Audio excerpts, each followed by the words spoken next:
শ্রী গুরুজয় উপস্থিত হয়ে গেছে আপনাদের সামনে একটি অসাধারণ লীলা কাহিনী নিয়ে। আজকে আমরা জানব এই পৃথিবীতে আমাদের আগমন যেন এক রহস্যময় যাত্রা, অজানা এক জগতে পা রাখা, যেখানে সবকিছু নতুন অচেনা। কিন্তু এই যাত্রার শুরুতেই ঈশ্বর আমাদের একা পাঠান না, ভালোবাসা, সুরক্ষা আর নিঃস্বার্থ ত্যাগের এক অপূর্ব উপহার তিনি আমাদের সঙ্গে পাঠান, যা আমাদের জীবনে প্রতিটি মুহূর্তকে আগলে রাখে। এই গল্পটি সেই চিরন্তন সম্পর্কের কথা বলে, যা স্বর্গীয় আশীর্বাদ হয়ে আমাদের জীবনে নেমে এসেছে। জীবনের সবচেয়ে পবিত্র এবং আবেগঘন সম্পর্কগুলোর মধ্যে মা বাবার সম্পর্কটি অনন্য, কিন্তু আমরা অনেক সময় বুঝতেই পারি না এই সম্পর্কের গভীরতা কতটা অসীম এবং ঈশ্বরের সঙ্গের যোগ কতটা গভীর। যারা এই ধরনের অজানা লীলা কাহিনী এবং অজানা তথ্য জানতে ইচ্ছুক এবং যারা এখনো পর্যন্ত শ্রী গুরু চরণেশু এই চ্যানেলটিকে সাবস্ক্রাইব করেননি, আপনারা অবশ্যই সাবস্ক্রাইব করবেন এবং একটা লাইক করে দেবেন। লাইক করলে অনেক উৎসাহ পাই। সঙ্গে যারা যারা এই ধরনের অজানা তথ্য এবং অজানা লীলা কাহিনীর জন্য সমৃদ্ধ হবেন, তাদের মধ্যে শেয়ার করে ছড়িয়ে দিতে ভুলবেন না। শুরু করছি আজকের নিবেদন। একটি শিশু ঈশ্বরকে জিজ্ঞেস করলো, সবাই বলছে যে তুমি আমাকে আগামীকাল পৃথিবীতে পাঠাচ্ছ, কিন্তু আমি এত ছোট এবং অসহায় হয়ে কিভাবে বাঁচব? তখন ঈশ্বর বললেন, তোমার দেবদূত তোমার জন্য অপেক্ষা করবে এবং তোমার যত্ন নেবে। তখন শিশুটি আবার জিজ্ঞাসা করলো, তবে আমাকে বলুন, এখানে স্বর্গে আমি এত খুশি আছি, সারাক্ষণ গান হাসি, কত আনন্দ। তখন ঈশ্বর বললেন, তোমার দেবদূত তোমার জন্য গান করবেন এবং তোমার জন্য হাসবেন।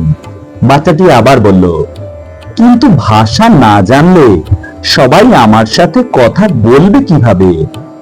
আর আমি বা তাদের ভাষা কিভাবে বুঝতে সক্ষম হব?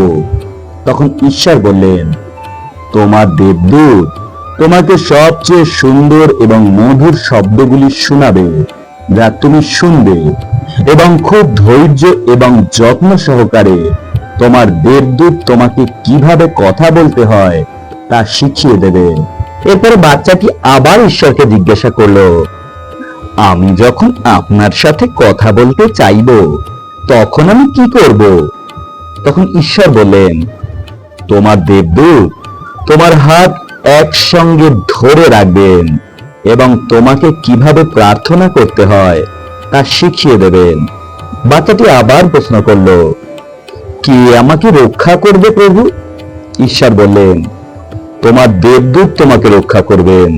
দরকার পড়লে সে তার নিজের জীবন দিয়ে তোমাকে রক্ষা করবেন। বাচ্চাটি আবারও জিজ্ঞেস করলো, হে প্রভু, আমি এত ছোট, ঠিক মতো খেতে পাবো তো? ঈশ্বর বললেন, আমি যাকে জন্ম দেই তার খাবারের ব্যবস্থা করেই রাখি, কিন্তু মনে রাখবে, আমি খাবারের ব্যবস্থা করি কিন্তু নিজের শরীরের রক্ত খাওয়াই না। তোমার দেবদূত নিজের শরীরের রক্ত পর্যন্ত তোমাকে খাওয়াতে প্রস্তুত থাকবে। ভবিষ্যতেও দরকার পড়লে সে নিজে না খেয়ে তোমাকে খাওয়াবে। কিন্তু তাও আমি সর্বদা দুঃখিত থাকব, কারণ আপনাকে আর তো দেখতে পাবো না। সেই বাচ্চাটি তখন বলল।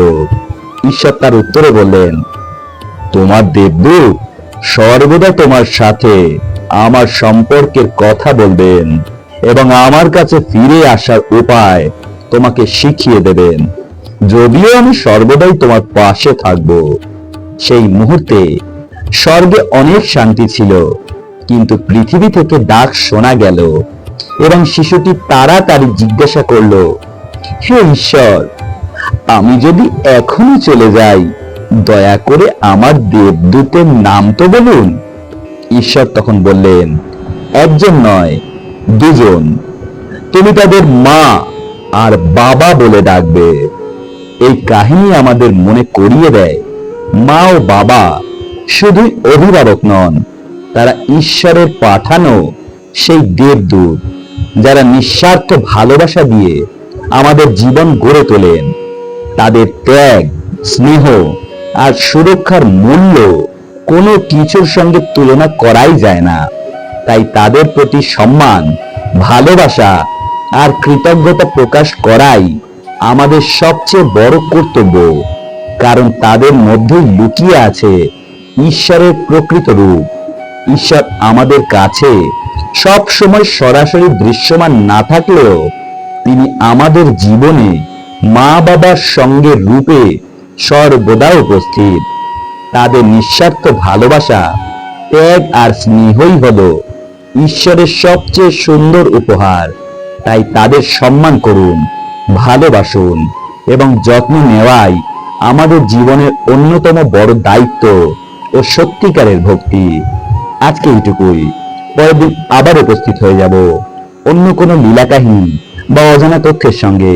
ততক্ষণ কিন্তু শ্রী গুরু চরণেশু এই চ্যানেলটিকে সাবস্ক্রাইব করতে ভুলবেন না, এবং যারা যারা এই ধরনের অজানা লীলা কাহিনী জেনে সমৃদ্ধ হবেন তাদের মধ্যে শেয়ার করে ছড়িয়ে দিতে ভুলবেন না।